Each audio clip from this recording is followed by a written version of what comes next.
இப்போ நான் போடக்கூடிய கிளிப்ஸ் எல்லாம் முதல்ல பார்த்துட்டு வந்துருக்கேன். இது ஒரு ஷார்ட் வீடியோ தான், ஆனால் ரொம்ப வீரியமான வீடியோ, முக்கியமான வீடியோ. இந்த கிளிப்ஸ் எல்லாம் முதல்ல டக்குன்னு பாருங்க. இந்த காசால என்ன நடக்குது? இஸ்ரேல் மட்டும் காரணம் இல்ல, அதுக்கு துணையா இருக்கிற அமெரிக்காவும் காரணம், அதுக்கு மௌனமா இருக்கிற மோடியும் காரணம். 2023 தொடங்கி கிட்டத்தட்ட 64,000 படுகொலையை நடத்தி இருக்கின்ற இஸ்ரேல் அரசு, அதை வேடிக்கை பார்த்து கொண்டிருக்கின்ற அமெரிக்க அரசு, அதனோட கைகோர்த்து கொண்டிருக்கக்கூடிய இந்திய மோடி அரசு. பாலஸ்தீன்ல நடக்கிறது ஒரு திட்டமிட்ட நூற்றாண்டு திட்டமிடப்பட்ட ஒரு இனப்படுகொலை. இந்த மாதிரி மனித நேயத்திற்காகவும் மனித விடுதலைக்காகவும் பயன்படாவிட்டால் நாங்கள் பிரபலமான நடிகர்களாகிறது ஒரு மயிருக்கு பிரயோஜனம். ஒரு இனத்தின் விடுதலைக்காக போராடும் போது இது மாதிரிதான் இனப்படுகொலை நடக்கிறது.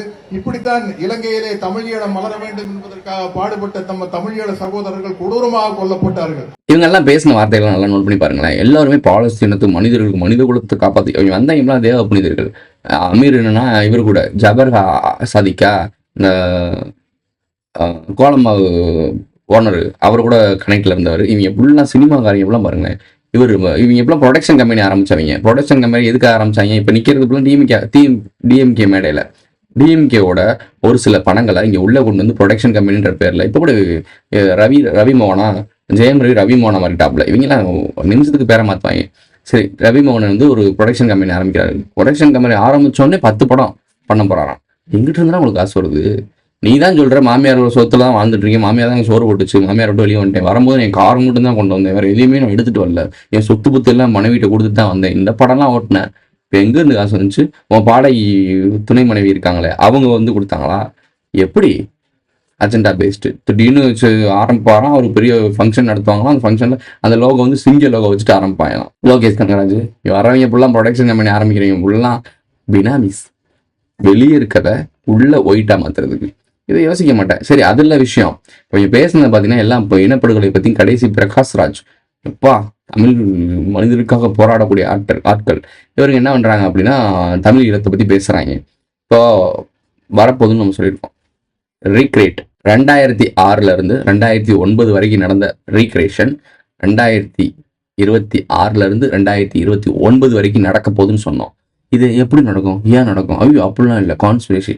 கேட்டவனுக்குலாம் செருப்படியில் ஒரு பதில் சொல்லவா? உதயநிதி ஸ்டாலினோட டேட் ஆஃப் பர்த் பாருங்க, November 27. இதில் என்ன அப்புறம் இருக்கு? அப்படியா? ரைட்டு, இங்கே வாங்க. அனுராதா குமாரா அப்படின்னு ஒருத்தர் இருக்கு. அப்படி இல்லை, இப்போ இருக்க ஸ்ரீலங்காவோடைய அதிபர், அவருடைய டேட் ஆஃப் பர்த் 24 November. இதுலேயும் என்ன நம்பர் இருக்கு? அப்படியா? சரி, ரைட். மகேந்திர ராஜபக்சே கோத்தபயா சரி, அந்த ஆளு கொண்டு குமிச்சான்ல தமிழ்நாட்டில் இந்தியாவில் இருக்கும் ஒரு ஆர்மி ஃபோர்ஸ் எங்களுக்கு சப்போர்ட் பண்ணலாம், தமிழ்நாடு விரும்புச்சு, இந்த இனப்படுகொலை தமிழ்நாடு விரும்புச்சு, தமிழ்நாடு அரசு விரும்புச்சு. அதே மாதிரி அப்போ அரசு யாருன்னு தான் தெரியும் உங்களுக்கு. ஸோ விரும்புச்சு, இந்தியா கவர்மெண்ட் உதவி செய்யலைன்னா நாங்கள் இந்த போரில் ஜெயிச்சிருக்கவே முடியாதுன்னு சொன்ன திருட்டு கம்யூனிட்டி பயவலைய பர்த்டே பார்த்தீங்கன்னா November 18. அவன் சாகசமாக வந்துட்டு போயிருக்கேன் தமிழ்நாட்டுக்கு. தமிழ்நாட்டை தமிழர்களை அழிச்சு கொண்டவன் ஆந்திரால திருப்பதிக்கு வந்து கும்பிட்டு போயிட்டு இருக்கேன். நம்ம எல்லாம் கோவிந்தா கோவிந்தா வெங்கட்ரமணா கோவிந்தான்னு பாட்டு பாடிக்கிட்டு இருக்கோம். இப்படியே தெரி கடைசி இப்படி தெரி. So Velupillai Prabhakar November 26. என்ன இந்த போர் சம்மந்தப்பட்ட ஆட்கள் ஃபுல்லாக November 26, November 24, November 18. நவம்பர் மாதத்துல ஏன் போர் சம்மந்தமாக இருக்கு? 9/11 அட்டாக். போரை ஆரம்பிச்சது, போரை முடிச்சு வச்சது, எல்லாத்துக்கும் காரணம் 9/11 அட்டாக் தானே. ஏன் நவம்பரில் வராங்க? ப்ரோ உதயநிதிக்கும் போருக்கு என்ன ப்ரோ சம்பந்தம்? தெரியாது, உனக்கு தெரியவே தெரியாது. உள்நாட்டில் யூனியன் ஆஃப் சவுத் இந்தியான்னு நடக்கணும்னா நார்த் இந்தியாவை எதிர்க்கணும். வீடியோ கிளிப் பாருன்னு சொன்னேன் பார்த்தியா? இப்போ அந்த வீடியோ கிளிப்ஸ்க்கும் நல்லா நோட் பண்ணி பாரு. நார்த் இந்தியா ஃபுல்லாக யாருக்கு சப்போர்ட்டு? இஸ்ரேல், அமெரிக்காவுக்கு. நீங்கள் யாருக்கு சப்போர்ட் பண்ணிட்டு இருக்கீங்க? பாலஸ்தீனம் யாருக்கு சப்போர்ட்டு? ஒரு தனி கேங்கு.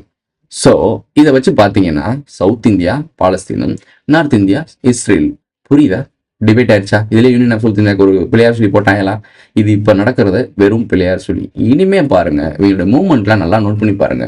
அப்படியே வருவாங்க. தமிழ் மக்களுக்கும் மனித இனத்துக்கு காப்பாற்ற வந்த தேவதூதர்கள் வந்து பாருங்க நிறைய இடத்துல பார்ப்பாங்க. இதோட பின் விளைவை மிகப்பெரிய அளவில் சந்திப்போம் 2029. பொருளாதார வீழ்ச்சி நடக்கும், ஆட்சி கலைப்பு நடக்கும், அப்புறம் அதுக்கப்புறம் எலெக்ஷன் ஒன்று இருக்கவே இருக்காது, டெமோக்ரஸி ஒன்று தூக்கி போடப்படும். இதெல்லாம் உனக்கு இப்போ புரியாது, நடக்கும்போது புரியும். இதோட இந்த வீடியோ முடிஞ்சிச்சு. இந்த பிடிச்சி லைக் பண்ணுங்க, கமெண்ட் பண்ணுங்க, சப்ஸ்கிரைப் பண்ணுங்க, மறக்காம லைக் நல்லா போட்டு இந்த ஃப்ரெண்ட்ஸ்லாம் ஷேர் பண்ணுங்க. உங்களுடைய கருத்துக்களை கமெண்ட்டை பதிவு செஞ்சுட்டு போங்க. சேனலில் மெம்பர்ஸ் ஆட் ஆகணும்னா ஜாயின்ட் பட்டன் போட்டுவிடுங்க. சூப்பர் தேங்க்ஸ் சூப்பர் சாட் பண்ணேன் எஸ்என்எஸ் தட்டுவிடுங்க. வைரல் பண்ணுங்க வீடியோவை. ஹைப்னு ஒரு ஆப்ஷன் இருந்துச்சுன்னா அதை ஹைப் பண்ணி விடுங்க. சேனல் எவ்வளோக்கு எவ்வளோ முன்னாடி போகுதோ அவ்வளோக்கு அவ்வளோ நீ பாதிக்காமல் இருப்ப. இங்கே வேலை பார்க்குறது எனக்காக இல்லை, உங்களுக்காக. அடுத்த ஒரு வீடியோவில் சந்திக்கலாம்.